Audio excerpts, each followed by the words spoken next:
As you rest now, let your body grow heavy, and your mind drift like mist across an emerald isle. Picture a land where the hills roll gently into the sea, where stone walls trace the fields like ancient veins, and where the air carries the quiet scent of peat fires and salty wind. Tonight, we journey back to a time and place shaped by silence and survival, to Ireland in the mid-1800s, a land of poetry and hardship, of mossy lanes and unyielding hunger. You are about to enter the era of the Great Famine, a slow catastrophe that reshaped a nation. But we won't linger in the noise of politics or the violence of rebellion.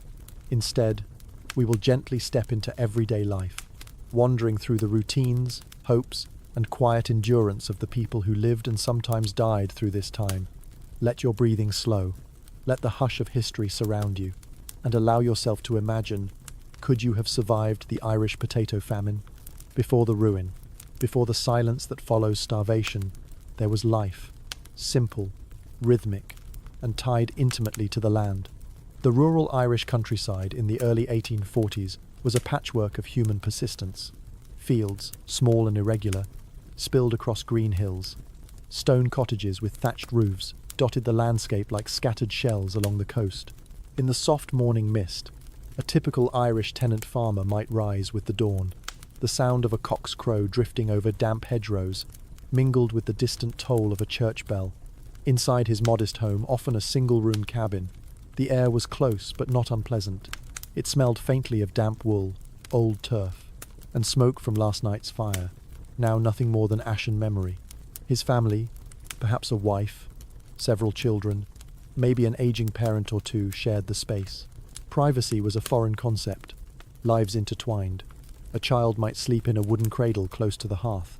Another might share the straw mattress bed with siblings, blankets patched and worn.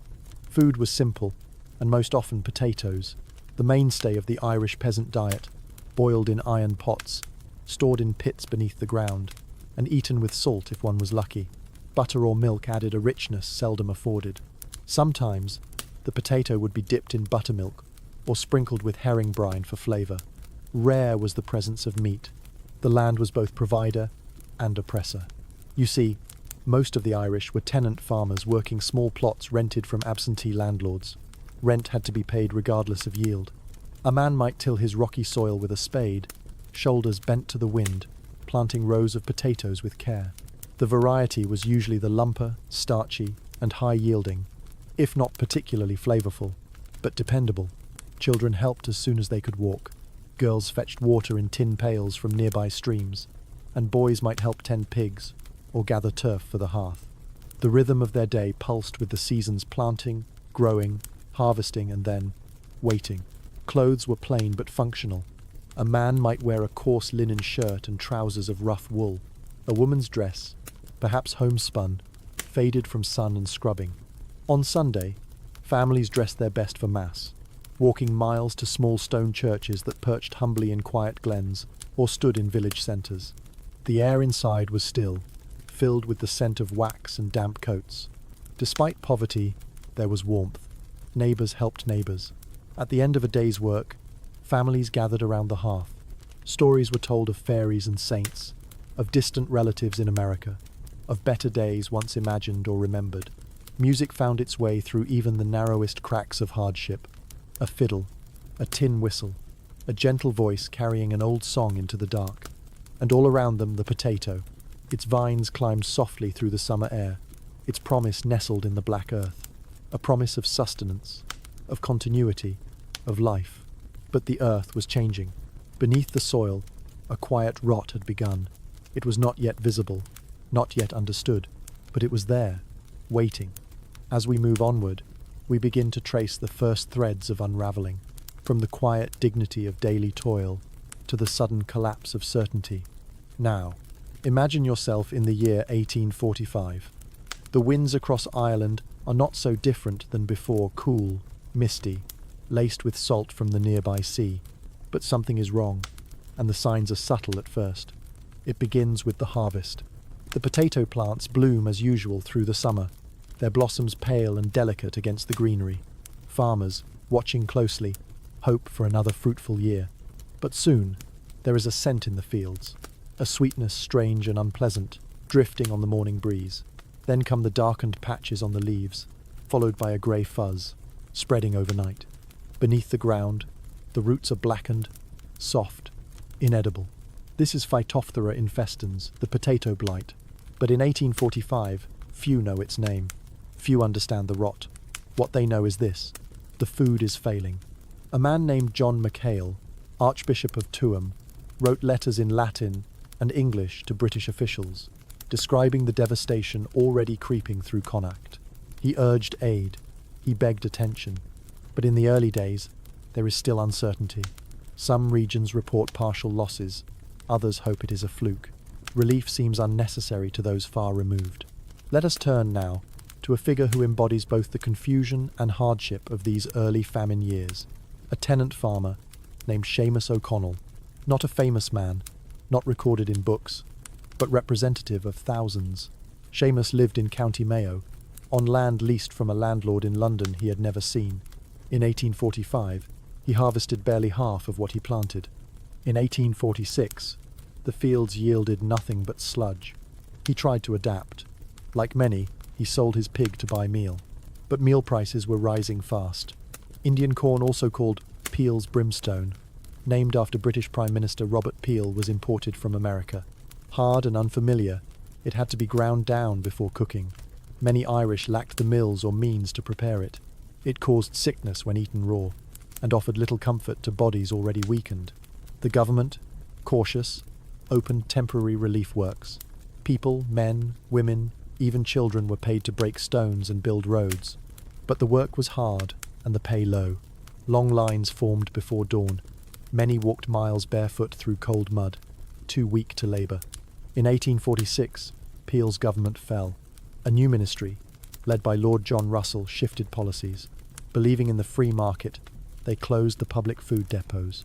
Private enterprise, they claimed, should handle relief. Charitable soup kitchens sprang up, but supplies were thin. Hunger deepened.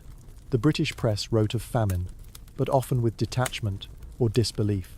Some saw it as a test of divine providence, or even as a grim form of population correction. Back in the West, Seamus buried a child that winter. No priest was available. He dug a shallow grave in soil still frozen. Across Ireland, thousands did the same. By early 1000, 847, known as Black, 47 death was everywhere. The countryside grew quiet. Roads once alive with foot traffic emptied. The birds seemed to hush. Even the dogs that roamed the villages barked less. The silence of hunger settled like fog. Relief came in fits and starts. Soup kitchens, under the 1847 Temporary Relief Act, provided thin broth and occasional bread. For many, this was the only meal of the day. But the system was strained. Destitution surged. Fever, typhus, and relapsing fever followed swiftly behind. Starvation made bodies fragile. Illness found easy purchase. And yet, even in this slow catastrophe, life continued. People walked to market towns. Children gathered sticks. Neighbours shared scraps. Priests administered last rites. Hope lingered not in grand declarations, but in the act of surviving one more day. By late 1847, the blight waned for a time. The weather improved. Some fields yielded again, but the population had already been irrevocably changed. Seamus O'Connell, by this point, had lost his wife and 2 children. He stood alone beside his cabin, its roof sagging, its hearth cold. Yet he remained, like so many others, rooted to the land, to memory, and to the rhythms of survival. The famine had not ended. It had only paused, and the years ahead would bring new waves of hardship, emigration, and sorrow. Now, with the quiet persistence of history, we move from events to deeper mysteries. Let us turn our thoughts toward the hidden stories of ruins and artifacts, of folklore and loss that remain from those famine years. If you find yourself wandering through the Irish countryside today, far from the cities, where the land rises gently into hills or stretches into quiet bog, you may stumble upon something curious. A low stone wall, curving through grass like a sleeping serpent. A small cluster of moss-covered ruins, roofless cottages with windowless frames. Fields marked by stone boundaries, but long since abandoned. These are the ghost villages of the famine. The mystery of these places is not their existence, for we know why they are empty, but rather their silence. They remain untouched, quietly weathering the years, as if time itself tiptoes around them. Archaeologists have documented hundreds of such abandoned settlements across Ireland. Many were cleared after the famine years, when landlords seeking larger, more profitable grazing lands evicted tenants whose families had lived there for generations. These evictions, often referred to as clearances, left behind not only ruined homes, but the invisible echoes of life. Imagine now, walking slowly through such a village. The grass is high, a breeze sighs softly through the stones. The ruins are low, humble, no taller than your shoulder. Inside what was once a dwelling, you see the faint outline of a hearth, a blackened scar on a wall that once warmed a family. There is no roof, of course, only sky. No door, only a frame where wood once hung. There is a sadness in these places, yes, but also peace. Time has softened the grief. Wildflowers now bloom where children once played. Ivy curls through crumbled chimneys. A single hawthorn tree might stand nearby, sacred to old Irish folk belief, still untouched, still respected. Local traditions speak of famine roads, pathways begun by the destitute under government work schemes, but never finished. Some end abruptly, climbing a hill to nowhere.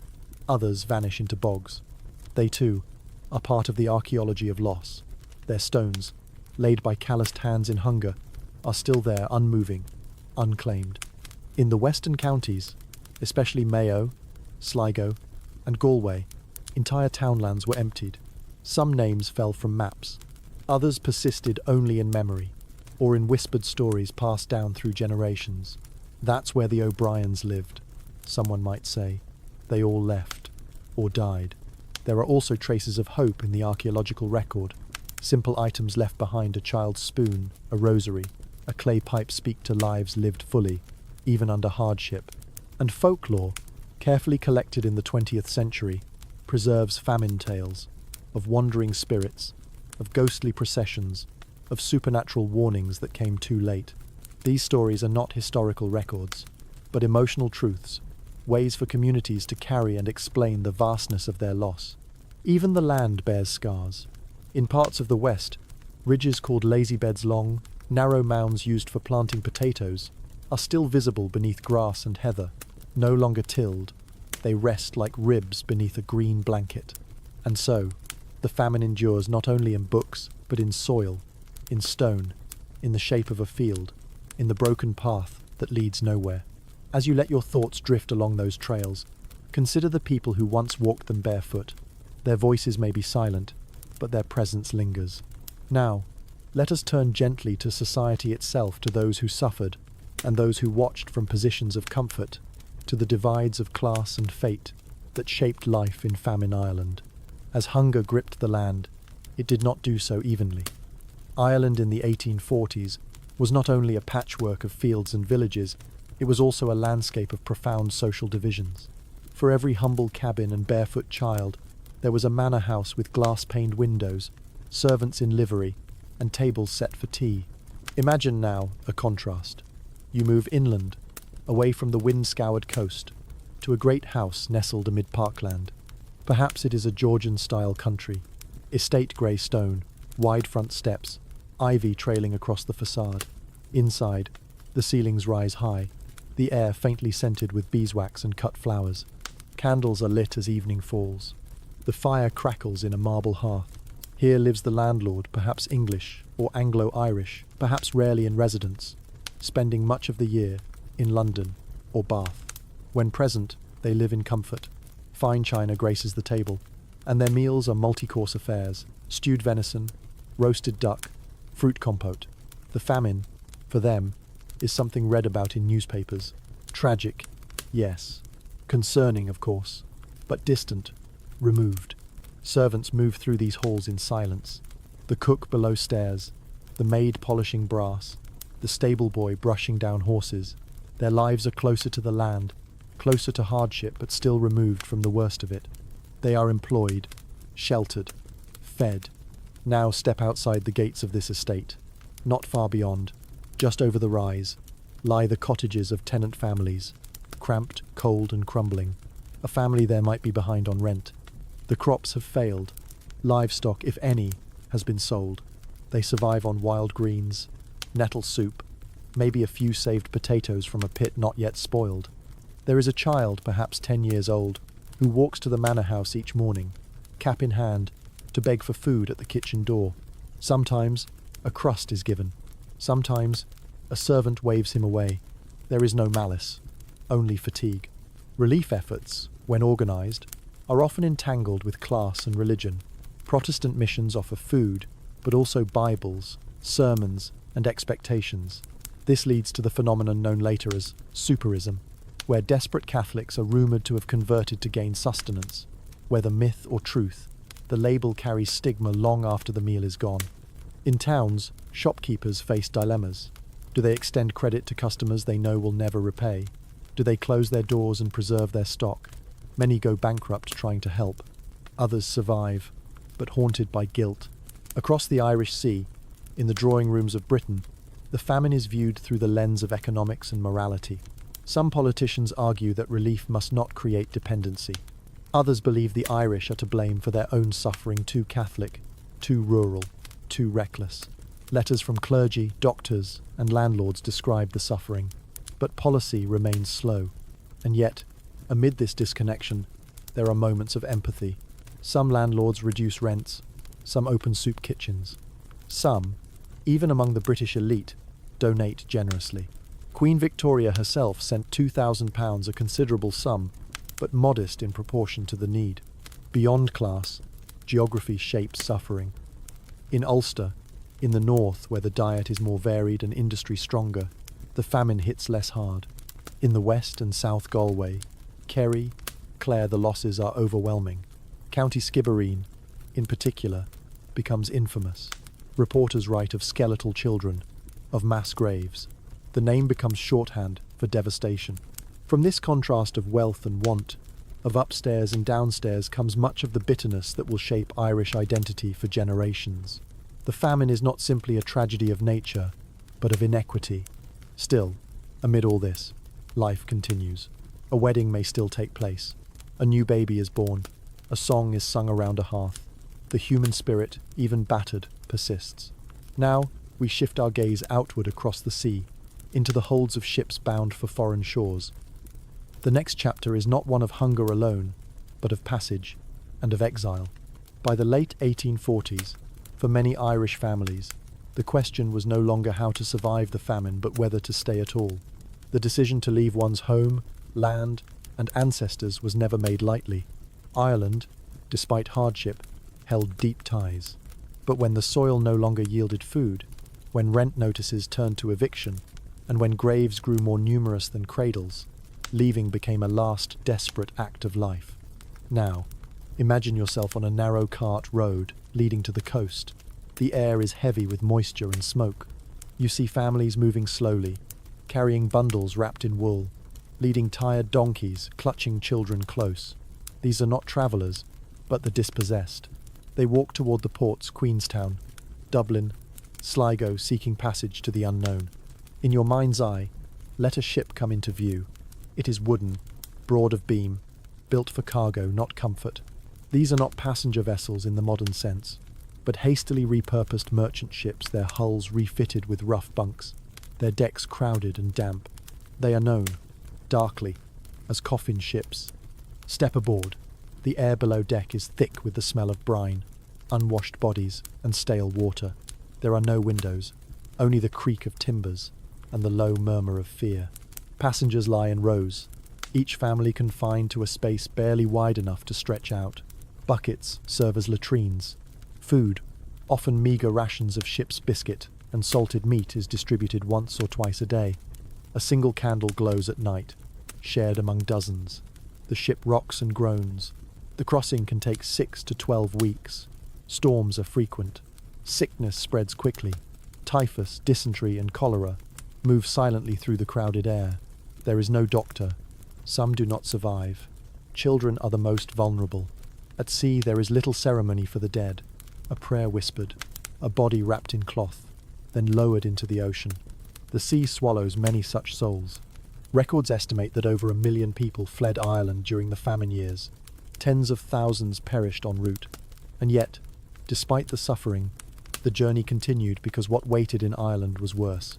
Arriving in Canada, America, or Australia, emigrants often found new trials.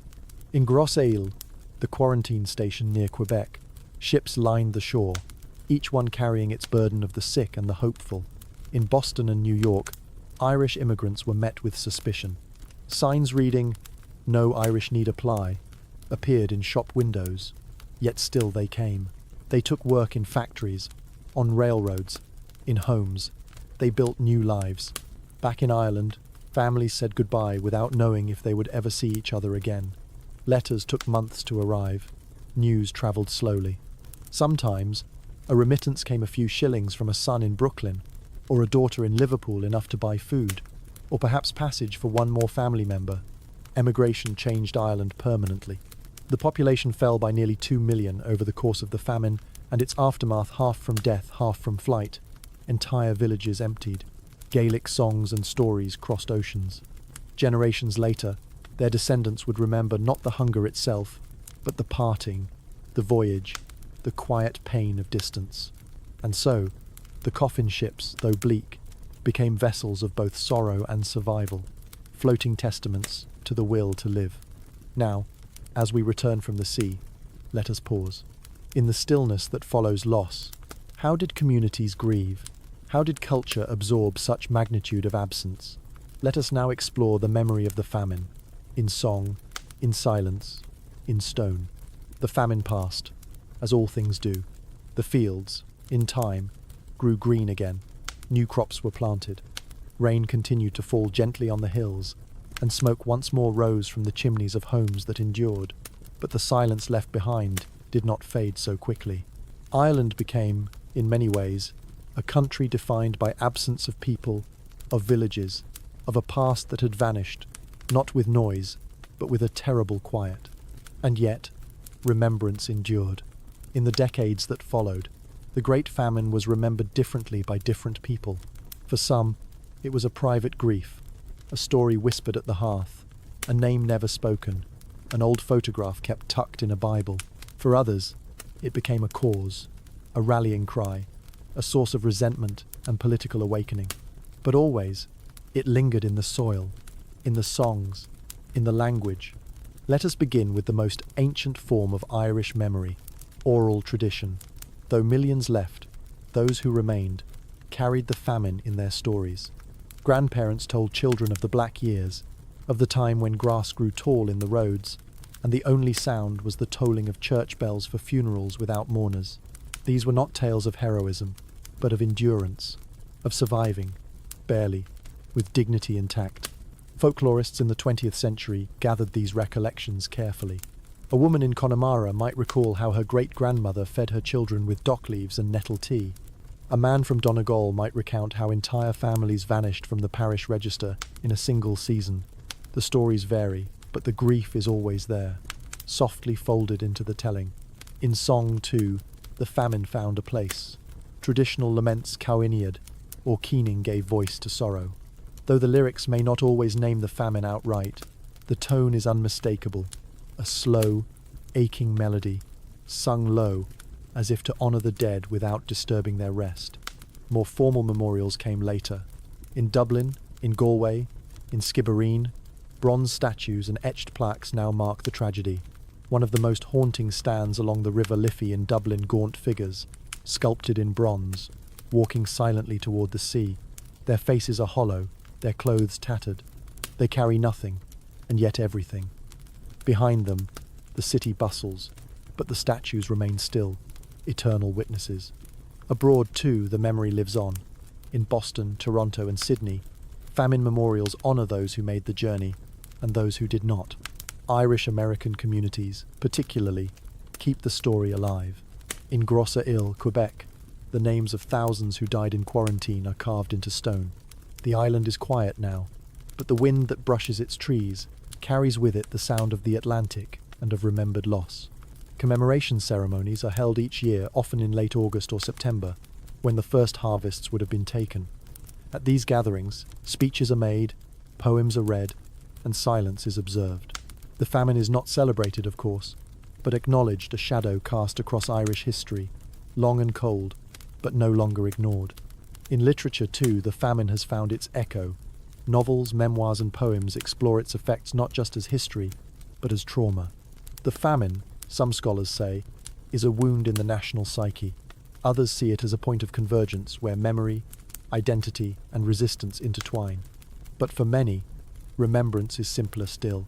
A candle lit in a cottage window, a mass said in November, for souls unburied, a graveyard visited, where the names are long faded, a potato planted, even now, in home gardens not only for nourishment, but as quiet homage to ancestors who once dug the same earth. And so, the famine lives on, not as a ghost that haunts, but as a presence that endures, softly, subtly, like moss on stone. Let us now step back even further, into the world of numbers, records, and quiet bureaucracy. For behind every human face, there were documents, ledgers, and letters, censuses and church rolls that tell us what was lost and who was left behind. While the famine lives vividly in memory and song, it also resides in ledgers, in lists, in dry, brittle pages, inked by steady hands, in the soft rustle of paper now yellowed with age. To truly understand the scope of the famine, one must turn to numbers, and yet, those numbers are not just abstractions. Each digit, each column, represents a life, a birth that never came, a family that vanished from a census, a village reduced to ash and wind. Let us begin with population. In 1841, just before the famine's onset, Ireland's population stood at over 8 million. It was the most densely populated part of the British Isles, with many families living on less than 5 acres of land. By 1851, that number had fallen to just over 6.5 million. In the decades that followed, it would decline further, bottoming out at just over 4 million by the turn of the century. This was not merely decline, it was collapse. And yet, the records do not always show this with drama. They speak instead in quiet reductions.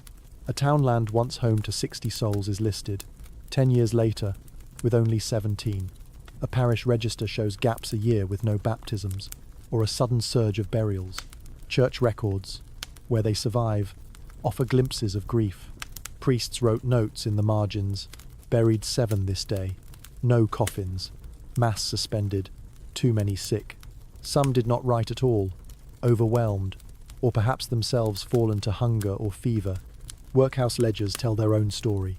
At the height of the famine, hundreds of workhouses were built or expanded. Inside, families were split, men to one ward, women to another, children elsewhere. These institutions kept precise records, names, ages, conditions. In some, the mortality column is chillingly consistent, row after row of deceased, died, removed. In Dublin, government reports were compiled, detailed accounts of relief operations, grain imports, labour projects. These reports used the language of policy: destitute poor, pauper class, recipients of rations. Behind each phrase lay a face, a mother with hollow cheeks, a child too weak to cry. The Emigration Commission, too, recorded lists of passengers departing, of remittances sent, of letters forwarded on. These records often bore notes in the margins: unclaimed, address unknown. The living, already ghosts to their homeland. Even the maps changed. The Great Ordnance Survey, begun before the famine, marked every field, lane and cottage. Later revisions show fewer homes. Some entire areas are simply marked in ruins. Modern scholars have attempted to compile these fragments into something whole. Digital projects, like the Irish Famine Archive, gather together census data, death records, newspaper clippings, and personal letters. They reconstruct, carefully, the contours of loss. But there are always gaps. Lives that left no mark. Stories remembered only in a name etched faintly on a headstone, or spoken once by a great-grandchild. And yet, there is something profoundly human in these efforts. Even the act of counting becomes a form of mourning. To know that 1.5 million may have died is not to understand the famine, but to begin, just begin, to feel its weight. For the famine was not a single event. It was a tide, slow, relentless, washing away the fragile scaffolding of a society already stretched thin. The records show the erosion, page by page. number by number, life by life. Now, as the ink settles, let us gently draw our focus to resilience, not the kind sung in anthems, but the quiet, daily strength of those who rebuilt, who remained, who planted again. Let us look at recovery, not as triumph, but as gentle persistence. When catastrophe passes, it does not leave silence, it leaves echoes. And in Ireland, after the famine, the echoes lingered in soil, in speech, in the shape of the hills, and in the spaces where people once lived. But even amidst the deepest loss, life returned. The years after the worst of the famine, 1852 and beyond, saw a country altered, but not broken. The fields did not vanish. The rains still fell. And slowly, cautiously, people planted once more. Potatoes returned not immediately, not in the same varieties, but gradually. Farmers grew new strains, more resistant to disease. Crops diversified. Grain, turnips, oats, foods that had once seemed secondary now gained importance. The population, however, did not recover. The demographic collapse was lasting. Many of those who left never came back, and many of those who died left no heirs. In some counties, like Mayo and Leitrim, the population fell by over half. Villages that were once lively never rose again. The survivors adjusted. Families became smaller. Marriage came later. Emigration became not a rare act of desperation, but a rite of passage. Ireland became a nation with one foot always abroad in America, in Australia, in England. The Irish diaspora was born not out of ambition, but necessity. Socially and politically too, Ireland began to change. The famine shattered many illusions about the relationship between the Irish people and the British government. Though many British citizens gave generously, the policies of the state were seen by many as indifferent, slow, and often punitive. This perception fed a growing nationalist sentiment, one that would bloom in later decades into movements for land reform, home rule, and ultimately, independence. Land ownership gradually shifted as well. The landlord system, so dominant before the famine, began its slow decline. By the end of the 19th century, reforms had allowed many Irish tenants to purchase their plots.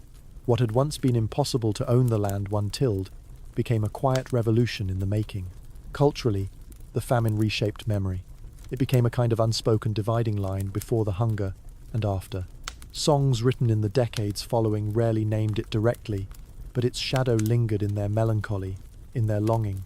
The Irish language, already in decline, suffered greatly during the famine years, particularly in the western counties.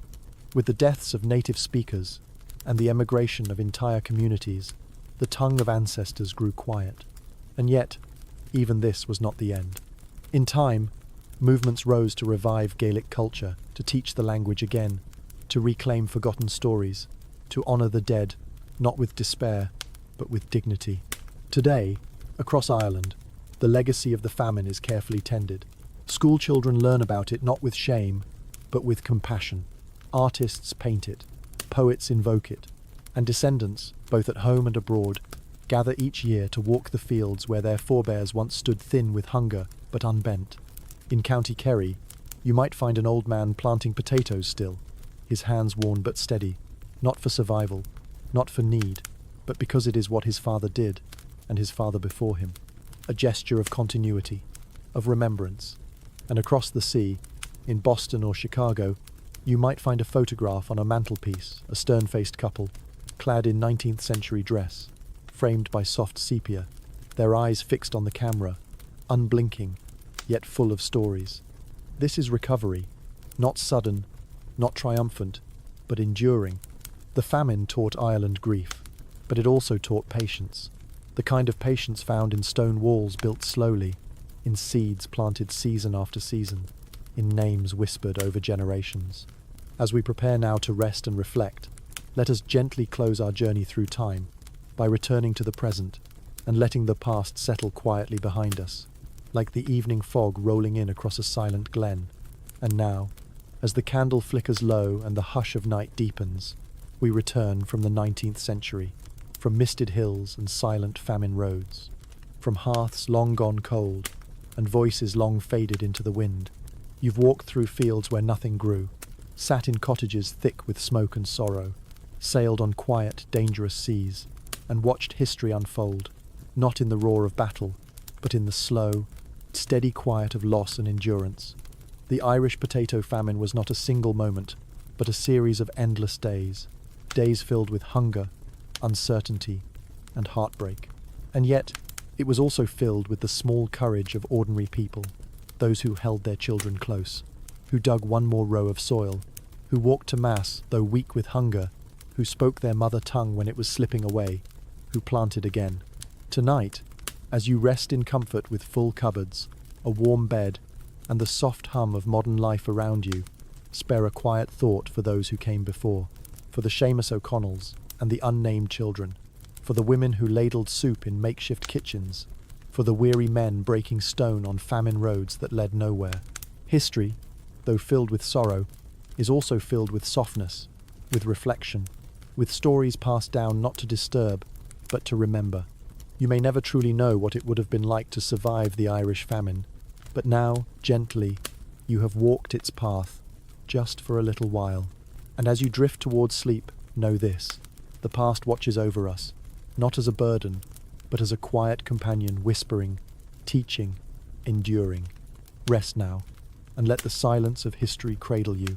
Good night.